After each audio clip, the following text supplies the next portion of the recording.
मेरे प्रिय मित्रों, एक बार फिर आपका हमारे भक्ति प्रबोधन चैनल पर हार्दिक स्वागत है। जय श्री राम। यह कहानी त्रेता युग की है। उस समय श्रवण कुमार नाम का एक बालक था। उसके माता पिता अंधे थे और उन्होंने श्रवण को कई मुसीबतों का सामना करते हुए पाला था।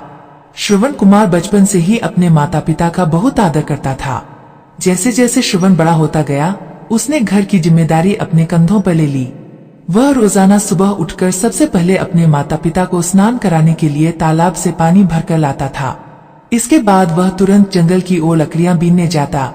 फिर लकड़ियां लाने के बाद श्रवण चूल्हा जलाकर माता पिता के लिए खाना बनाता था। श्रवण को इतनी मेहनत करते देख उसकी माँ हमेशा उसे टोकती थी। वह कहती थी, ओ श्रवण बेटा, तुम इतना सारा काम अकेले क्यों करते हो? खाना तुम मुझे बनाने दिया करो, मैं आसानी से बना लूंगी। इसके बदले तुम थोड़ा आराम कर लिया करो। माँ की इन बातों को सुनकर श्रवण कुमार कहता, ओ नहीं माँ, मैं ये सारे काम आप लोगों के लिए ही तो करता हूँ। भला अपने माँ बाप के लिए किए गए कामों में कैसी थकान, उल्टा मुझे तो खुशी मिलती है। श्रवण कुमार की इन बातों को सुनकर उसकी माँ भावुक हो गई।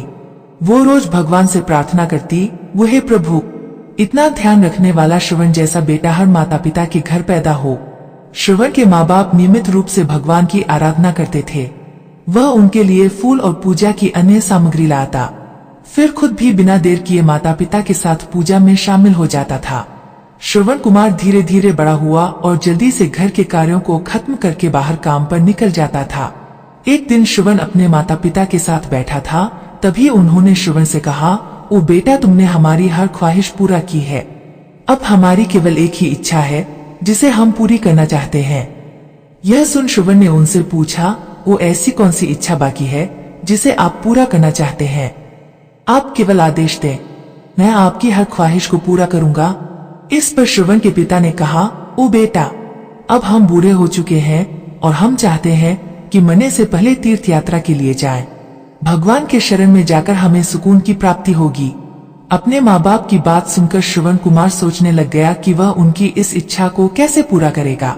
उस समय बस और ट्रेन की सुविधा नहीं थी, साथ ही उसके माता पिता देख भी नहीं सकते थे। ऐसे में उन्हें तीर्थ यात्रा कराना भला कैसे संभव हो पाता। तभी श्रवण कुमार को एक तरकीब सूझी। वह तुरंत बाहर गया और वहां से 2 बड़ी टोकरी लेकर आया। उसने उन दोनों टोकरियों को एक मजबूत डंडे में मोटी रस्सी के सहारे लटकाकर एक बड़ा सा तराजू बना लिया। फिर श्रवण कुमार ने उस तराजू में अपने माँ बाप को बारी बारी से गोद में उठाकर बैठा दिया। उसके बाद तराजू को अपने कंधों पर लेकर उन्हें तीर्थ यात्रा पर लेकर निकल पड़ा। वह लगातार कुछ दिनों तक अपने माता पिता को एक के बाद एक सभी पवित्र स्थलों पर घुमाने लगा। इस दौरान श्रवण कुमार ने अपने माता पिता को प्रयाग से लेकर काशी तक के दर्शन कराए। माता पिता को घुमाते समय श्रवण कुमार उन्हें उन जगहों के बारे में भी बताते चलता था, क्योंकि वह आंखों से उस दृश्य को नहीं देख सकते थे। अपनी बेटे की मेहनत को देख उसके माता पिता बहुत खुश थे। उन्होंने एक दिन श्रवण से कहा, ओ बेटा, हम देख नहीं सकते, लेकिन कभी भी हमें इस बात का दुख नहीं हुआ। तुम हमारे लिए हमारी आंखें हो। तुमने हमें जिस तरह सारे पवित्र स्थानों की कथा सुनाकर उनके दर्शन कराए हैं, ऐसा लगता है जैसे कि हमने सच में प्रभु के दर्शन अपनी आंखों से किया हो। अपनी माता पिता की बातें सुनकर श्रवण ने कहा, वो आप लोग ऐसी बातें न करें। बच्चों के लिए माता पिता कभी भी बोझ नहीं होते, यह तो बच्चों का धर्म होता है। एक दिन श्रवण कुमार आराम करने के लिए अयोध्या के पास अपने माता पिता के साथ रुका। तभी उसकी माँ ने पानी पीने की इच्छा जताई। श्रवण को पास में ही एक नदी दिखाई दी। उसने अपने माता पिता से कहा, वो आप दोनों यहाँ आराम करें, मैं आप लोगों के लिए अभी पानी लेकर आता हूँ। नदी के पास पहुंचकर श्रवण कुमार कमंडल में पानी भरने लगा। उसी जंगल में अयोध्या के राजा दशरथ भी शिकार के लिए पहुंचे थे। पानी में हलचल की आवाज सुनकर उन्हें लगा कि कोई जानवर पानी पीने आया है। उन्होंने बिना देखे केवल ध्वनि सुनकर ही अपना तीर चला दिया।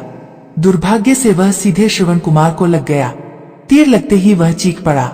इसके बाद राजा दशरथ जब अपने शिकार को देखने पहुंचे तो वहां श्रवण था। वो तुरंत श्रवण कुमार के नजदीक पहुंचे और कहा, मुझसे बहुत बड़ी भूल हो गई, मुझे माफ कर दीजिए। मुझे बिल्कुल नहीं पता था कि यहाँ कोई मानव होगा। मैं इस गलती का पश्चाताप करने के लिए क्या करूं कि तुम मुझे माफ कर दो। तभी कराहते हुए श्रवण कुमार ने कहा, यहाँ से थोड़ी ही दूर जंगल में मेरे माता पिता बैठे हैं। उन्हें काफी प्यास लगी है। आप उन तक यह पानी पहुंचा दीजिए और मेरे बारे में उन्हें कुछ भी न बताएं। इतना कहते कहते श्रवण कुमार की सांसें रुक गईं। श्रवण कुमार की मौत से राजा दशरथ सुन्न पड़ गए। किसी तरह वो श्रवण कुमार के बताए अनुसार जल लेकर उसके माता पिता के पास पहुंचे। श्रवण के माता पिता अपने बेटे की आहट को बखूबी पहचानते थे। जब राजा दशरथ उनके करीब पहुंचे तो उन्होंने आश्चर्य से पूछा, ओ तुम कौन हो और हमारे श्रवण को क्या हुआ? वह क्यों नहीं आया? राजा दशरथ उनके सवालों का जवाब नहीं दे पाए। उन्होंने चुपचाप पानी उनकी तरफ बढ़ा दिया। तभी श्रवण की मां ने चिंतित स्वर में जोर से कहा, ओ तुम कौन हो और मेरा बेटा कहाँ है? ये बताते क्यों नहीं हो? श्रवण की मां की चिंता देखकर राजा दशरथ ने कहा, ओ मां मुझे माफ कर दीजिए। शिकार करने के लिए मैंने जो तीर चलाया था वो सीधे आपके बेटे श्रवण को जा लगा। उसने मुझे आप लोगों के बारे में बताया, इसलिए मैं यहाँ पानी लेकर चला आया। इतना कहकर राजा दशरथ चुप हो गए। राजा दशरथ की बात सुनकर श्रवण की मां जोर जोर से रोने लगी। उन दोनों ने अपने बेटे की मौत के गम में राजा दशरथ के लाए हुए पानी को हाथ तक नहीं लगाया। श्रवण के पिता ने तभी राजा दशरथ को पुत्र वियोग का श्राप दे दिया। कुछ ही देर बाद श्रवण के माता पिता ने अपने प्राण त्याग दिए। बताया जाता है कि श्रवण कुमार के पिता के श्राप के परिणाम स्वरूप ही राजा दशरथ को अपने पुत्र राम से दूर रहने पड़ा था। राजा दशरथ के इस श्राप को पूरा करने के लिए ही भगवान राम को 14 वर्षों का वनवास हुआ, जिसका माध्यम दशरथ की पत्नी कैकेयी बनी। श्रवण के पिता की ही तरह राजा दशरथ भी अपने बेटे से दूरी को बर्दाश्त नहीं कर पाए और उन्होंने अपने प्राण त्याग दिए। कहानी से सीख, हर बच्चे को अपने माता पिता की सेवा श्रवण कुमार की तरह ही निस्वार्थ भाव से करनी चाहिए। यही उनका सबसे बड़ा कर्तव्य है। जय श्री राम।